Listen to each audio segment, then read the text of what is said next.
हर हर महादेव। देवों के देव महादेव जी के चरण में प्रणाम करती हूँ, मेरा प्रणाम स्वीकार हो।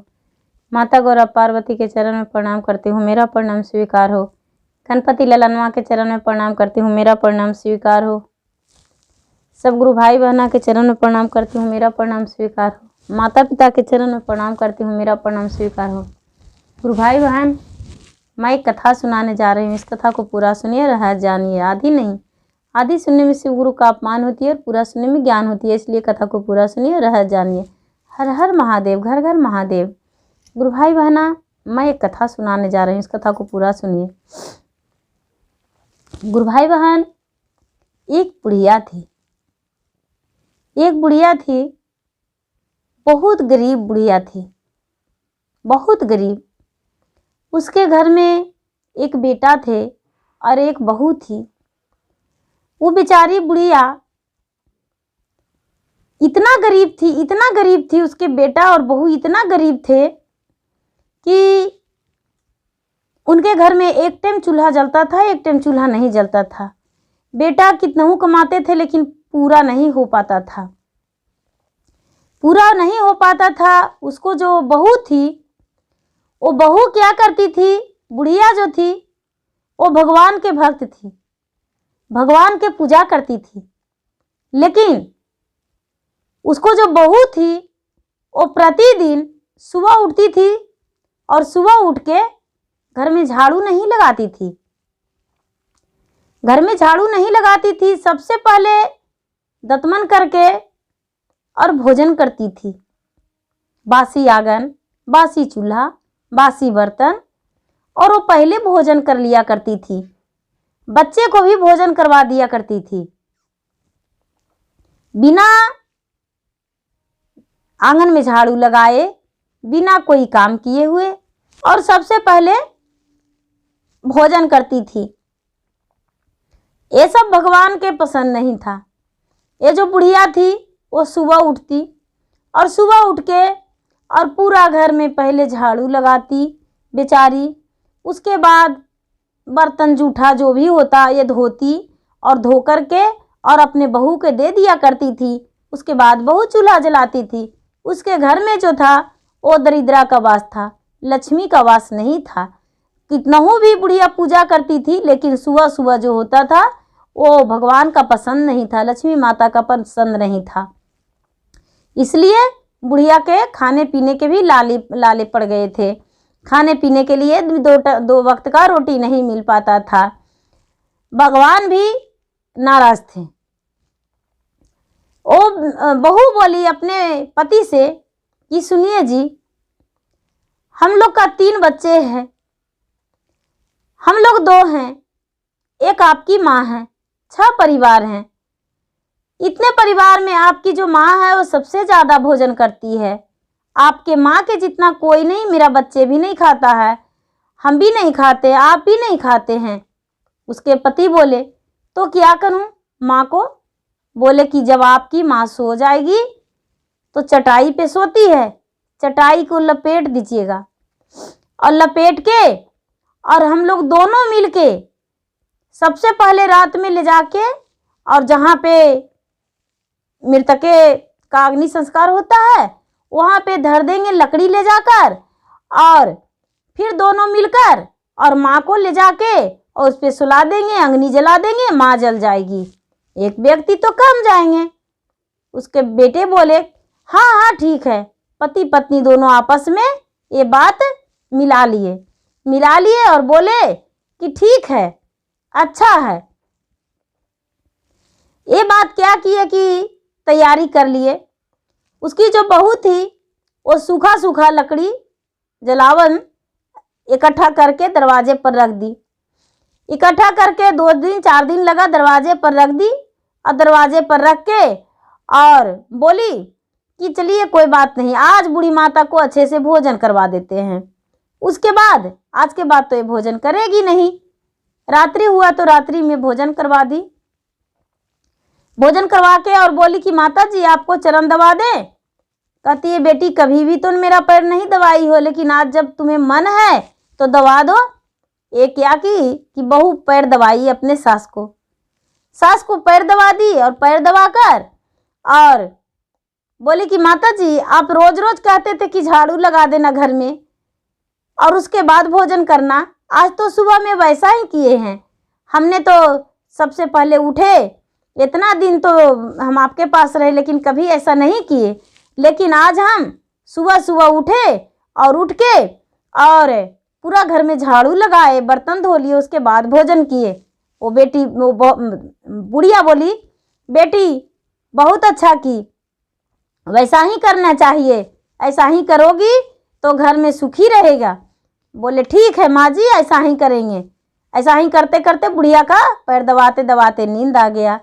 इसके पति जब तक लकड़ी ढोकर इकट्ठा वहां पर कर दिए, बुढ़िया का जब नींद आ गया तो दोनों पति पत्नी मिलके चटाई में उसको लपेट दिए, लपेट के और खटिया पे सुला दिए, खटिया पर सुला दिए और खटिया दोनों तरफ से पकड़ लिए और ले जाके मरण घाट पे रख दिए। लकड़ी को जमा करके और उस पे बुढ़िया को सुला दिए। सुला के और जलाने को लिए जब सोच रहे हैं तो कह रहे हैं कि अरे सलाई तो माचिस तो बुता है ये नहीं है, 2-4 काटी था खत्म हो गया, माँ तो जल ही नहीं रही है, अब कैसे माँ जलेगी। तो तनी सुन जला और फिर बुझा गया। तो पत्नी बोली चलिए ना घर से ले आते हैं, जाइए ले आइए। तो उसके पति बोले कि तो ठीक है तुम यहाँ पर रहो, हम जाते हैं लावे। तो बोलती हम अकेले नहीं रहेंगे, तो जाओ ले आओ। तो नहीं हम भी जाएंगे। दोनों जाने लगे और दोनों जाने लगे तो गप्पे में भूल गए कि हम माँ को यहाँ पर जलाने आए थे। वो बुढ़िया जो थी उसमें दाग भी नहीं लगा, उसका चटाई थोड़ा सा जल गया लेकिन बुढ़िया नहीं जली, थोड़ा सा जला और उसके बाद आग बुझ गया। जिसको भगवान नहीं मारते हैं उसको कोई नहीं मारते हैं। कहावत नहीं है, ये सच है कि जो भगवान करते हैं वही होता है। जब ये बेचारी को नींद टूटा वहां और दोनों आकर पति पत्नी सो गए, दरवाजा लगा लिए। जब इसको बुढ़िया को नींद टूटा तो पूरा जोर जोर से कुहरने लगी, क्योंकि इसका जो पूरा खटिया संहिते लकड़ी पर सजा हुआ था। तो आंखें खोली तो देख रही कि हम तो मरने घाट में पड़े हुए हैं। पूरा कुहरने लगी तो वहां पर 4 चोर थे। जो 4 चोर थे तो वहां एक पेड़ पर बैठल थे और वहां पर जो भी चोरी करके लाए थे वो रखे हुए थे, सोना चांदी जेवर गहना रुपया पैसा जो भी था वहीं पे था। ये बेचारी पूरा कुहरने लगी।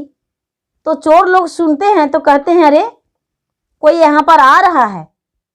तो कोई कहते हैं कि नहीं नहीं ये मरण घाट है, हम लोग गलत जगह पर रुक गए हैं। हाथ तो इतना बड़ा बड़ा घर में लगाएं, लेकिन देखो उधर से लगता है कोई आ रहा है, वो प्रेत है भूत है। ये बेचारी बुढ़िया पेड़ की तरफ आ रही थी और ये चारों चोर वहां से भागने लगे। तो ये चिल्लाने लगी कि बेटा हमें भी लेकर चलो, हमें भी लेकर चलो, हमें भी ले चलो बेटा। इसको लगा कि मेरा बेटा है। वो तो सारे लोग भाग गए चोर। अब ये बेचारी वहां पर रुकी तो देख रही है कि रुपया पैसा सब कुछ है। अब सोचती है बेचारी कि अरे यहाँ पर तो जेवर गहना रुपया पैसा सब कुछ है। जो साड़ी पहनी हुई थी उसी साड़ी में बांध ली और बांध के धीरे धीरे धीरे धीरे घर चल दी और कह रही है अपने बेटा को, बेटा बेटा किवाड़ी खोलो, बेटा किवाड़ी खोलो। बेटा अंदर से बोल रहा है अरे माँ को तो हम वहां पर छोड़ दिए थे, तो माँ घर चल आई। तो बहू कहती है कि क्या माँ जली थी? नहीं तो नहीं, सलाई लेने को लिए आए तो हम लोग आग नहीं लेकर गए और सलाई भी नहीं लेकर गए, माचिस ले ही के नहीं गए तो माँ चला ही है। कहती है कि अब क्या करें, गांव जान जाएगा। बोले कि नहीं, हम नहीं खोलेंगे केवाड़ी, भूत है, माँ तो जल गई होगी। बोले नहीं नहीं, भूत नहीं है, जाके खोलते हैं। खोली ढक ढकाते केवाड़ी। जब खोली तो बेचारी लालच में वहाँ पर धर दी थी अपना सोना चांदी रुपया पैसा धर दी थी। ले माँ ये कहाँ से लाई हो? तो बेटा हम तो आंखें खुला तो देखें कि वहाँ पर शराब पर हम रचे हुए चढ़े हुए थे। आंखें खोले तो देख रहे हैं कि वहाँ पर बहुत सारा भगवान दे दिए धन, बेटा लेकर आ गए हैं। क्या करे, कहाँ रखते बेटा? भगवान कहें तुमको खाने को लिए नहीं है तब तो बेटा जलाने आया था, लो इससे भोजन करना, ले जाओ। इसीलिए लेकर आ गए बेटा, अब तो रख लो मुझे, हमको अच्छा से। बेटा माँ को बहुत प्यार दिया बेटा।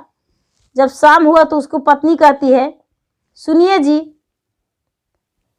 माँ नहीं जली, हमको भी लेकर ऐसा ही करके चलिए, हम भी सोना चांदी ढेर मनी लाएंगे पैसा। बोले ठीक है।